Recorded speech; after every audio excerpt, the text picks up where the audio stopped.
दोस्तों, पत्रकारिता एक ऐसा फील्ड है जिसको काफ़ी पवित्र माना जाता है क्योंकि पत्रकार समाज को वो तस्वीरें दिखाते हैं जो बाकी लोग छुपाने की कोशिश करते हैं। और इसमें हमने देखा है कि मीडिया के माध्यम से कई बार ऐसी तस्वीरें, ऐसे सच उजागर हुए हैं जिन्हें दशकों तक, वर्षों तक छुपा कर रखा जाता है। लेकिन कुछ मामलों में अगर आप देखें तो ज़्यादातर पत्रकार एक तरफ़ा बातें करते हैं। बात राहुल गांधी की कर रहा हूँ। राहुल गांधी एक अच्छे राजनेता नहीं हो सकते हैं, ये मेरा मानना है और ये मुझे लगता है देश में तमाम लोगों का मानना होगा। और इस बात को कहने में पत्रकारों को पता नहीं क्यों गुरेज होती है। दरअसल उनके जो बयान होते हैं, उनकी जो टिप्पणियाँ होती हैं, भले ही वो कितनी तैयारी से बयान दें, लेकिन उनके बयानों के मायने उनकी विचारधारा को, उनके नेतृत्व की क्षमता को और हल्का कर देते हैं। ऑक्सफोर्ड में इन दिनों जो बाहर जाकर के, भारत के बाहर जाकर के भारत की बुराई कर रहे हैं राहुल गांधी, नरेंद्र मोदी सरकार में उन्हें बुराइयां नज़र आ रही हैं, आ सकती हैं। बुराई करने के और भी तरीके हो सकते हैं देश में ही, जिसमें बेरोज़गारी के मुद्दे पर तर्क के साथ बात करिए। अभी हाल ही में एलपीजी के दाम बढ़ा दिए गए और एलपीजी के दाम जब कांग्रेस के शासनकाल में बढ़ते थे तो पूरी की पूरी भाजपा सड़क पर उतर आती थी, जंतर मंतर पर रास्ता जाम कर दिया जाता था और कढ़ाई, तवा, चूल्हा सब लेकर के पहुंच जाते थे। स्मृति ईरानी समेत तमाम उसमें भाजपा के नेता, दिग्गज नेता, बड़े नेता शामिल होते थे। भाजपा को सत्ता चलाना आता है तो विरोध करना भी आता है, लेकिन कांग्रेस को अब इस समय न सत्ता चलाना आता है और ना ही विरोध करना आता है। कांग्रेस के रूप में भारत को इस समय इतना कमज़ोर विपक्ष मिला हुआ है कि अगर नरेंद्र मोदी सरकार की तरफ से कोई गलती की जा रही है तो इसके बावजूद सरकार को कटघरे में खड़ा करने के लिए सही तथ्यों और सही तर्कों के साथ बात करने वाला कोई नहीं है। राहुल गांधी बात करते हैं कि मोदी अडानी का यार है। अरे कैसी बातें करते हो यार, तर्क के साथ बात करो भाई साहब। अडानी आपके देश का अपने देश का इंडस्ट्रियलिस्ट है। अगर एक उद्योगपति के नाते अडानी या अंबानी या टाटा या बिरला ये सभी बढ़ते हैं, न कि डोमिनोज और मैकडोनाल्ड या अमेज़न, तो आपके देश की तरक्की होगी, आपके देश की पूंजी, आपके देश का पैसा आपके देश में रहेगा।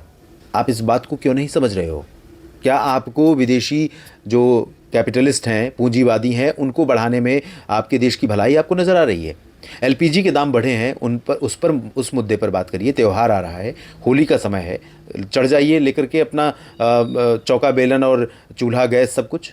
सरकार के नाक में दम कर दीजिए कि कैसे आप दाम बढ़ाते चले जा रहे हैं। आम लोगों का रसोई का बजट बिगड़ता जा रहा है, त्यौहार फीका पड़ता हुआ जा रहा है। दूध के दाम 104 रुपये पहुँचा दिया, 54 रुपये पहुँचा दिया। टोन्ड मिल्क किस रेट से दाम बढ़ रहे हैं, इसको लेकर के आप मुद्दे पर बात करिए ना। आप ऑक्सफोर्ड में जाकर के कहते हैं चीन अच्छा है, आप ऑक्सफोर्ड में जाकर कहते हैं कि कश्मीर एक विवादित स्थान है। कश्मीर में जब से मोदी सरकार ने 370 को हटाया है, रिवोक किया है, तब से वहाँ पर और हालात ख़राब हो गए हैं। आप मतलब कुछ सोच रखते हैं आप। और मुझे इतनी बड़ी विडंबना नज़र आती है कि भारत के पत्रकार इस व्यक्ति में एक राजनेता देखते हैं, एक भारत का एक प्रधानमंत्री देखते हैं। मुझे समझ नहीं आता। हैंडसम लग रहे हैं भाई साहब। पहले दाढ़ी बढ़ा ली तो उसकी तारीफ, दाढ़ी कटा ली अब उसकी तारीफ, नए नए कपड़े पहन लिए, बहुत हैंडसम लग रहे हैं। अरे दूल्हा थोड़ी देखने जा रहे हो आप, देश का प्रधानमंत्री देख लो, ढंग से बात कर लो। बात करना आता है कि नहीं आता? किस मुद्दे पर क्या राजनीति, क्या पॉलिसी है आपकी? अगर बेरोजगारी समय है सरकार के पास, तो आपके पास क्या नीति है? कोई नीति है तो बताइए। जिन राज्यों में आपके पास सरकारें हैं, छत्तीसगढ़ है, राजस्थान है, और जहाँ जहाँ भी आपकी सरकारें हैं, उन सरकारों के ज़रिए आप जनता को संदेश तो दीजिए। जब आप सत्ता में थे 2010, 11, 12, 13, 14, जब आप पर भ्रष्टाचार और महंगाई के आरोप लग रहे थे, उस दौरान मोदी का उदय हो रहा था गुजरात में, और मोदी का मॉडल पूरे देश में चमक रहा था। आप भी चमकाइए ना किसी नेता को खड़ा करके। अगर आपको लगता है कि इस पार्टी में कुव्वत नहीं है, ये पार्टी देश की लुटिया डुबो रही है, ये पार्टी देश की अर्थव्यवस्था को रसातल में ले जा रही है, सब कुछ कहिए, लेकिन कुछ सही उदाहरण तो सामने प्रस्तुत कीजिए कि आपके पास क्या है। क्यों इस तरह की बातें नहीं हो पाती? गहलोत क्या कर रहे हैं भाई साहब? होली से पहले वो तमाम ऐसे कट्टरपंथी नियम लागू कर रहे हैं जो एक तरह से होली के त्यौहार को फीका कर देगा। है हिम्मत तो उस पर बोलकर दिखाइए।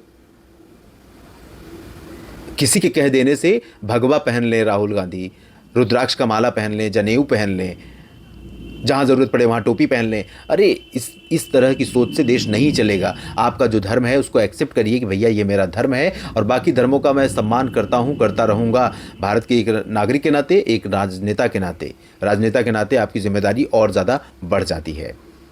इस समय वायनाड से सांसद हैं, 17वीं लोकसभा में चुने गए। अमेठी से सांसद रहे, लेकिन स्मृति ईरानी ने वहाँ से हरा दिया उनको।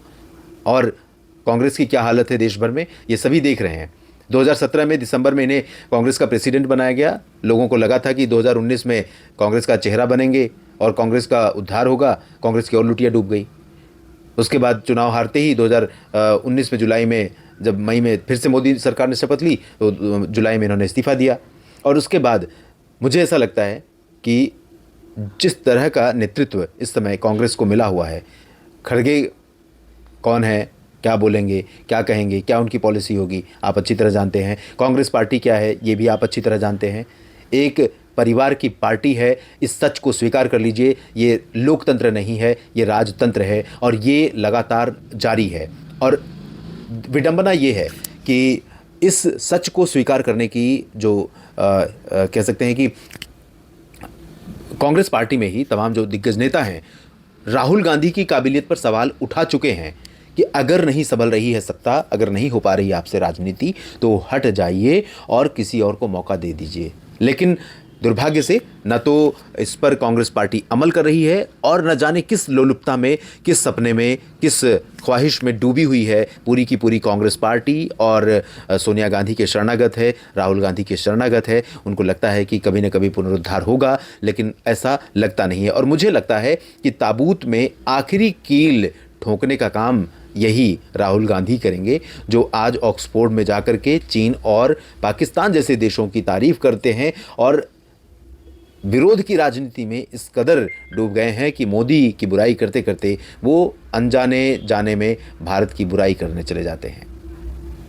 मेरा ये मानना है कि राहुल गांधी जैसे नेता को अगर वास्तव में सरकार में कुछ कमी नज़र आ रही है तो उसके लिए तर्क और तथ्य लेकर सामने आना चाहिए, जनता की पीड़ाओं को लेकर आना चाहिए। 50 रुपये गैस महंगी हुई है, पेट्रोल के दाम और डीजल के दाम अंतर्राष्ट्रीय स्तर पर घट बढ़ रहे हैं, लेकिन उसका असर यहाँ पर नहीं पड़ता है। बढ़ता है तो बढ़ता है, घटता है तो घटता नहीं है। इस पर बात करनी चाहिए।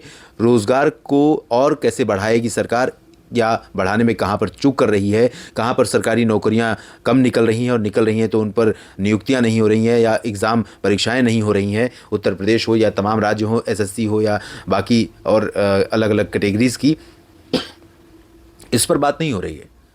हवा में बातें करेंगे और हवा में बातें करके वो एक हवाई महल खड़ा करेंगे और चुनाव जीत जाएंगे, मोदी को हरा देंगे। तो ये सपने देखना मुझे लगता है छोड़ दें। ताबूत में आखिरी कील ठोकने का काम कर रहे हैं, करते रहें और कांग्रेस मुक्त भारत का सपना मोदी और अमित शाह का और भाजपा के नेताओं का वो जल्दी ही सच हो जाएगा, जैसा चल रहा है अभी फिलहाल। इस वीडियो में इतना ही। आपकी क्या प्रतिक्रिया है, आपकी क्या सोच है, ज़रूर बताएं। देखिए, आप किसी भी पार्टी या किसी भी नेता के समर्थक या विरोधी हो सकते हैं, आप ज़रूर हों, मैं भी हो सकता हूँ, लेकिन उसका आपके काम पर इन्फ्लुएंस नहीं दिखना चाहिए। मैं सिर्फ़ और सिर्फ राहुल गांधी के रूप में जो लोग एक प्रधानमंत्री देख रहे हैं भारत में, भारत का भावी प्रधानमंत्री के रूप में राहुल गांधी को देख रहे हैं, मुझे उनसे गुरेज है। क्योंकि राहुल गांधी में मैं इसमें कोई लाग लपेट नहीं करूँगा। पूरी साफगोई से मैं बात कर सकता हूँ कि राहुल गांधी में भारत जैसे बड़े देश का प्रधानमंत्री बनने की काबिलियत बिल्कुल नहीं है। ये सच स्वीकार करें। और अपनी प्रतिक्रिया देते समय आप भी अगर कमेंट बॉक्स में कुछ लिखें दोस्तों, तो अपनी मर्यादाओं का ज़रूर ध्यान रखें, क्योंकि कई बार पार्टी का सपोर्ट या विरोध करने के चक्कर में एक दूसरे का हम अपमान करने लगते हैं, जो कि ठीक नहीं है। क्योंकि राजनीति वास्तव में बहुत गंदी है और राजनीति के चक्कर में आपसी रिश्तों को ख़राब नहीं करना चाहिए। इस वीडियो में इतना ही। धन्यवाद।